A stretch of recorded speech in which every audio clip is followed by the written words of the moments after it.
नमस्कार। DD news के सभी दर्शकों को रंगों के त्योहार होली की बहुत शुभकामनाएं।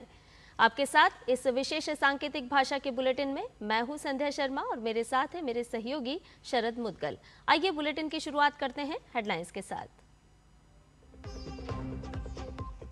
भारत ने खाड़ी क्षेत्र में अपने 1 करोड़ नागरिकों की सुरक्षा और कल्याण को सर्वोच्च प्राथमिकता बताया। वाणिज्य मंत्री पीयूष गोयल ने कहा कि सरकार ने पश्चिम एशिया में हो रहे घटनाक्रमों पर करीबी से नजर रखने के लिए एक अंतर मंत्रालयी समूह गठित किया। ट्रंप का बड़ा बयान, ईरान के टॉप लीडर्स खत्म, अब शुरू होगी हमलों की तीसरी लहर। ईरान के नतांज परमाणु केंद्र को हुए नुकसान की संयुक्त राष्ट्र के परमाणु निगरानी निकाय ने की पुष्टि।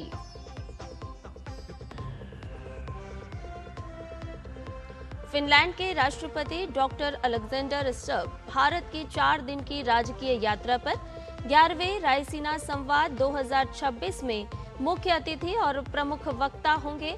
राष्ट्रपति द्रौपदी मुर्मू और प्रधानमंत्री नरेंद्र मोदी से करेंगे मुलाकात।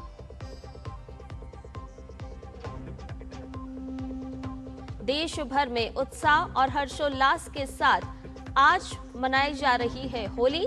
पूरा देश होली पर रंगों से होगा सराबोर। राष्ट्रपति ने दी देशवासियों को होली की शुभकामनाएं।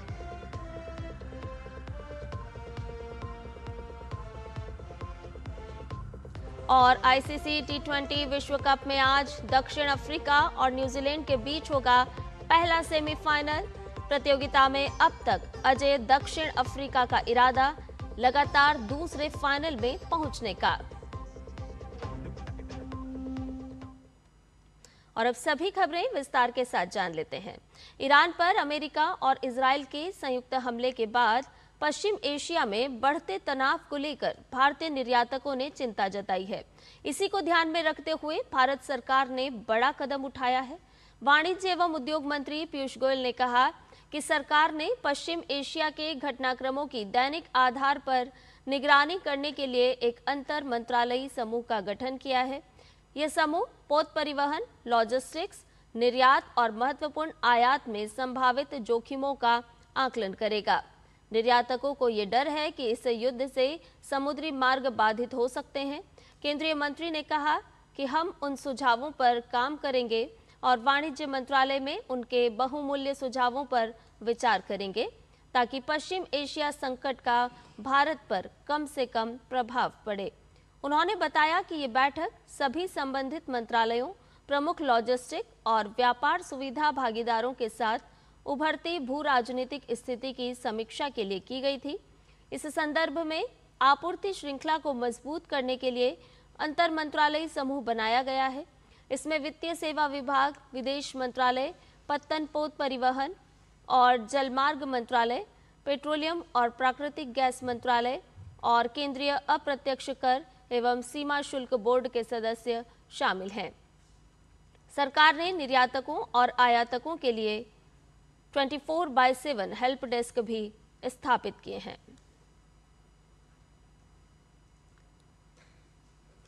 ईरान, इजरायल और अमेरिका के बीच संघर्ष लगातार जारी है। बारूद प्रहार के बीच ईरान ने एक बार फिर मिसाइल हमले किए हैं। हालांकि इन मिसाइलों को इजरायल की तरफ से इंटरसेप्ट कर दिया गया है। ईरान ने इजरायल के वेस्ट बैंक और तेल अवीव शहरों को निशाना बनाकर हमले किए, लेकिन इन मिसाइल हमलों को इजरायल की तरफ से नाकाम कर दिया गया। 28 फरवरी से जारी ये संघर्ष अब 5वें दिन में प्रवेश कर गया है और हर बदलते दिन के साथ ये संघर्ष और विकराल होता जा रहा है।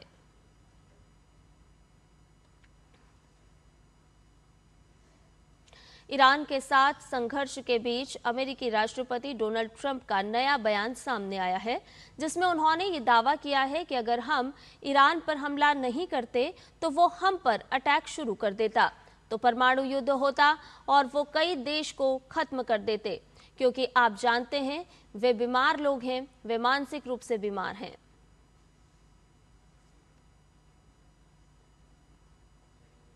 आईएईए के महानिदेशक राफेल मारियानो ग्रोसी ने ईरान के शांतिपूर्ण परमाणु कार्यक्रम पर सवाल खड़े किए हैं।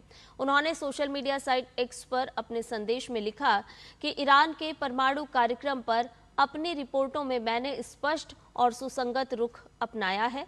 हालांकि ईरान द्वारा परमाणु बम बनाने का कोई सबूत नहीं मिला है, लेकिन उसके पास मौजूद लगभग हथियार योग्य समृद्ध यूरेनियम का विशाल भंडार और निरीक्षकों को पूरी पहुंच देने से इनकार करना गंभीर चिंता का विषय है। इन्हीं कारणों से मेरी पिछली रिपोर्ट्स से संकेत मिलता है कि जब तक ईरान लंबित सुरक्षा उपायों से जुड़े मुद्दों को सुलझाने में आईएईए की सहायता नहीं करता, तब तक एजेंसी यह आश्वासन देने की स्थिति में नहीं होगी कि ईरान का परमाणु कार्यक्रम पूरी तरह से शांतिपूर्ण है। इजरायली रक्षा बल आईडीएफ ने हिजबुल्लाह आतंकवादी संगठन के लगभग 60 ठिकानों पर हमले किए। दक्षिणी लेबनान के टायर और सिडोन क्षेत्रों में हिजबुल्लाह और हमास आतंकवादी संगठनों से संबंधित हथियार भंडारण केंद्र, मिसाइल लॉन्चर, कमान केंद्र और कई आतंकवादी संरचनाएं शामिल थी। इन संरचनाओं का इस्तेमाल आतंकवादी संगठन आईडीएफ सैनिकों और इजरायली नागरिकों के खिलाफ विभिन्न आतंकी हमलों को अंजाम देने के लिए करते थे। हमलों से पहले नागरिकों को होने वाले नुकसान के जोखिम को कम करने के लिए उपाय किए गए थे, जिनमें अग्रिम चेतावनी, सटीक गोला बारूद का उपयोग और हवाई निगरानी शामिल थी।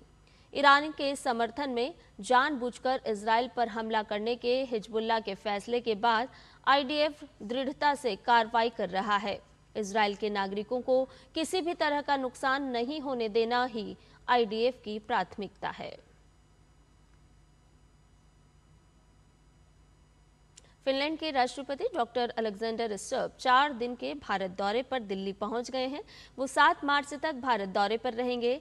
राष्ट्रपति स्टर्ब नई दिल्ली में आयोजित होने वाले 11वें रायसीना संवाद 2026 में मुख्य अतिथि और प्रमुख वक्ता होंगे। 4 दिन की यात्रा के दौरान फिनलैंड के राष्ट्रपति और प्रधानमंत्री नरेंद्र मोदी कई क्षेत्रों में द्विपक्षीय सहयोग को मजबूत करने पर चर्चा करेंगे। उनका राष्ट्रपति द्रौपदी मुर्मू, उपराष्ट्रपति सीपी राधाकृष्णन और विदेश मंत्री डॉक्टर एस जयशंकर से भी मुलाकात करने का कार्यक्रम है। राष्ट्रपति अलेक्जेंडर के साथ फिनलैंड के मंत्री, वरिष्ठ अधिकारियों और व्यापारिक नेताओं सहित एक उच्च स्तरीय प्रतिनिधिमंडल भी आया है।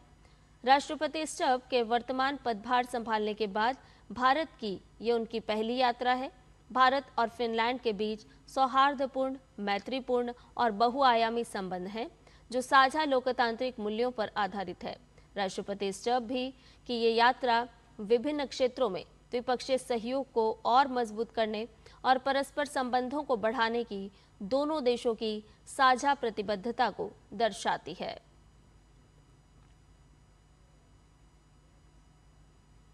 आज पूरा देश रंगों में सराबोर है। गली, शहर और गांव में जोश, उत्साह और उमंग के साथ होली मनाई जा रही है। यह सिर्फ एक त्योहार नहीं, बल्कि भारतीय संस्कृति की जीवंत परंपरा और सामाजिक समरसता का प्रतीक है। फाल्गुन पूर्णिमा के साथ ही रंगोत्सव का आगाज हो चुका है। देश के अलग अलग हिस्सों में होली अपने विशिष्ट रूपों में देखने को मिल रही है। उत्तर प्रदेश के मथुरा वृंदावन में पारंपरिक लठमार और फूलों की होली की छटा बिखरी हुई है। हर राज्य में अलग रंग, अलग परंपरा और अलग ही उत्साह। यही है भारत की सांस्कृतिक विविधता की खूबसूरती। होली का महत्व केवल रंगों तक सीमित नहीं है। ये त्योहार समाज में भाईचारे, प्रेम और एकता का संदेश देता है। सभी वर्ग और धर्म के लोग मिलकर होली खेलते हैं और सामाजिक सौहार्द की मिसाल पेश करते हैं। बच्चे हों या बुजुर्ग, हर उम्र के लोग इस पर्व के रंग में रंगे नजर आ रहे हैं। रंगों का ये त्योहार न केवल खुशियों का संदेश लेकर आता है, बल्कि सामाजिक एकता और सांस्कृतिक विरासत को भी सशक्त करता है। होली के इस पावन अवसर पर सभी देशवासियों को हमारी ओर से भी होली की हार्दिक शुभकामनाएं। राष्ट्रपति द्रौपदी मुर्मू ने होली की पूर्व संध्या पर देशवासियों को शुभकामनाएं दी हैं। संदेश में राष्ट्रपति ने कहा है, होली के शुभ अवसर पर मैं भारत और विदेश में रहने वाले सभी भारतीयों को हार्दिक शुभकामनाएं और बधाई देती हूं। होली आनंद और उत्सव का त्योहार है, जो सामाजिक सद्भाव का संदेश देता है। ये त्योहार समाज में प्रेम और आशा फैलाता है और सामाजिक एकता की भावना को मजबूत करता है। होली विविधता में एकता का प्रतीक भी है। होली के रंग सबके जीवन में खुशियां लाएं और हम सभी मिलकर एक विकसित राष्ट्र के निर्माण में योगदान दें। T20 विश्व कप 2026 का पहला सेमीफाइनल मैच दक्षिण अफ्रीका और न्यूजीलैंड के बीच आज कोलकाता के ईडन गार्डन्स में खेला जाएगा। प्रतियोगिता में दक्षिण अफ्रीका की टीम अब तक कोई मैच नहीं हारी है। ऐसे में एडन मार्करम की कप्तानी में टीम अपना अजेय सिलसिला बरकरार रखते हुए लगातार दूसरे फाइनल में पहुंचने की कोशिश करेगी। दूसरी तरफ कीवी टीम विपक्षी टीम को रोकने का प्रयास करेगी। भारत के लक्ष्य सेन ने ऑल इंग्लैंड बैडमिंटन चैंपियनशिप के पुरुष एकल के पहले दौर में चीन के शी युकी को 3 गेम तक चले रोमांचक मुकाबले में हरा दिया है। लक्ष्य ने इस मुकाबले में 23-21, 19-21, 21-17 से जीत हासिल की। उन्होंने दुनिया के पूर्व नंबर 1 खिलाड़ी युकी को व्यक्तिगत मुकाबले में पहली बार हराया। लक्ष्य ने 2023 में एशियाई खेलों की टीम चैंपियनशिप में चीन के इस खिलाड़ी को हराया था।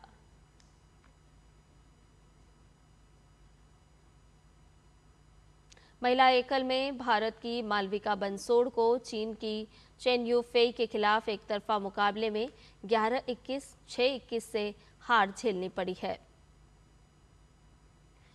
वहीं ध्रुव कपिला और तनिषा क्रॉसो की मिश्रित युगल जोड़ी ने हु पेंगरोन और चैंग सू यिन की मलेशिया की जोड़ी को 21-17, 21-19 से हरा दिया।